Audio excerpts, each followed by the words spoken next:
Dear students, आज हम पढ़ेंगे कक्षा 8 से 11 चैप्टर जिसका नाम है जब सिनेमा ने बोलना सीखा। इसके लेखक है प्रदीप तिवारी जी। तो आइए पाठ की शुरुआत करते हैं। वे सभी सजीव हैं, सांस ले रहे हैं, 100% बोल रहे हैं। 78 मुर्दा इंसान जिंदा हो गए हैं। उनको बोलते बातें करते देखो। देश की पहली समाक बोलती फिल्म आलम आरा के पोस्टर पर विज्ञान की ये पंक्तियाँ लिखी हुई थी। इसमें लेखक कहते हैं कि पहले जो फिल्म हुआ करती थी या बना करती थी वो कैसी होती थी, मूक, बिना आवाज़ के।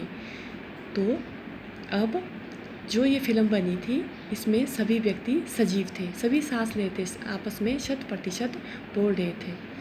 14 मार्च 1931 की वह ऐतिहासिक तारीख भारतीय सिनेमा में बड़े बदलाव का दिन था। इसकी शुरुआत कब हुई थी? 14 मार्च 1931 को। इसी दिन पहली बार भारत के सिनेमा ने बोलना सीखा था। हालांकि वह दौर ऐसा था जब मुख्य सिनेमा लोकप्रिय के शिखर पर था। पहली बोलती फिल्म जिस साल प्रदर्शित हुई उसी साल कई मुख्य फिल्में भी विभिन्न भाषाओं में बनी, मगर बोलती फिल्मों का नया दौर शुरू हो गया था। इसमें लेखक कहते हैं कि जब यह बोलती फिल्म शुरू हुई तो उसी दौरान कई मुख्य फिल्में भी प्रदर्शित हुई, लेकिन अब नया दौर शुरू हो चुका था। पहली बोलती फिल्म आलम आरा बनाने वाले फिल्म कलाकार थे अर्देशरी एम ईरानी, जिसने पहली बार बोलती फिल्म बनाई थी। उसको बनाने वाले फिल्मकार का नाम था अर्देश एम ईरानी। अर्देश ने 1929 में हॉलीवुड की एक बोलती फिल्म शोबोट में देखी और उसके मन में बोलती फिल्म बनाने की इच्छा हुई। जो लेखक कहते हैं कि अर्देशरी ने 1929 में हॉलीवुड की एक फिल्म देखी जिसको देखकर वह प्रोत्साहित हुए और उन्हें भी फिल्म बनाने की इच्छा हुई। फारसी रंगमंच के एक लोकप्रिय नाटक को आधार बनाकर उन्होंने अपनी फिल्म की पटकथा बनाई। इस नाटक के कई गाने ज्यों के त्यों फिल्म में ले लिए गए। एक इंटरव्यू में अर्देशरी ने उस वक्त कहा था, हमारे पास कोई संवाद लेखक नहीं था। इसमें लेखक कहते हैं कि उस टाइम जब उन्होंने फिल्म बनाना शुरू किया तब ज्यों की त्यों उन्होंने फिल्म बनाई, क्योंकि उस टाइम इतनी फैसिलिटी नहीं हुआ करती थी। गीतकार नहीं था, संगीतकार नहीं था। इसमें लेखक कहते हैं इसमें ना तो कोई गीतकार था और ना ही कोई संगीतकार था। इन सबकी शुरुआत होनी थी। अर्देशरी ने फिल्म के गानों के लिए स्वयं की धुनें चुनी।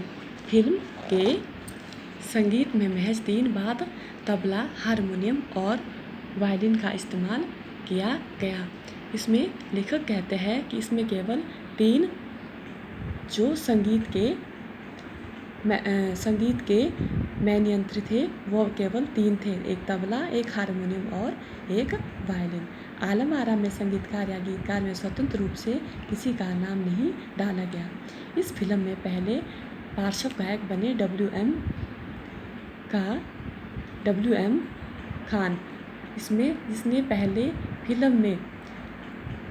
जिन्होंने इस फिल्म में सबसे पहले गाना गाया उनका नाम था W.M. खान। पहला गाना था दे दे खुदा के नाम पे प्यारे, अगर देने की ताकत है। आलम आरा का संगीत उस समय डिस्क फॉर्म में रिकॉर्ड किया जा सका। फिल्म की शूटिंग हुई तो साउंड के कारण ही इसकी शूटिंग रात में करनी पड़ती थी। लेखक कहते हैं कि जब इस फिल्म की शूटिंग हुई तो इसमें क्या थी, साउंड थी, इसलिए इसकी शूटिंग प्राय रात को ही करनी पड़ती थी। मुख्य युग की अधिकतर फिल्मों को दिन के प्रकाश में शूट कर लिया जाता था। लेखक कहते हैं कि जो पहले मुख्य बिना आवाज़ की फिल्म होती थी उन्हें प्राय दिन में ही शूट कर लिया जाता था, मगर आलम आरा की शूटिंग रात में होने के कारण इसमें कृत्रिम प्रकाश की व्यवस्था करनी पड़ी। यहाँ से प्रकाश प्रणाली बनी जो आगे फिल्म निर्माण का जरूरी हिस्सा बनी। आलम आरा ने भविष्य में कई स्टार तकनीशियन तो दिए ही अर्देशीर की कंपनी तक ने भारतीय सिनेमा के लिए 150 से अधिक मुख्य और लगभग 100 समाप्त फिल्में बनाई। आलम आरा फिल्म अरबेनियन नाइट्स जैसी फैंटेसी थी।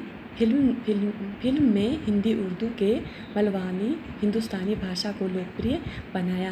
लेखक कहते हैं कि जो इन्होंने फिल्म बनाई उसमें सबसे ज़्यादा महत्व हिंदुस्तानी भाषा को दिया गया। इसमें गीत संगीत तथा नृत्य के अनोखे संयोजन थे। इसमें गीत और संगीत के भी अधिक संयोजन थे, मतलब उनका बहुत अधिक अच्छा मिलन था। फिल्म की नायिका जुबेदा थी। जो यह फिल्म बनाएगी उसकी नायिका थी जुबेदा, नायक थे विठुल।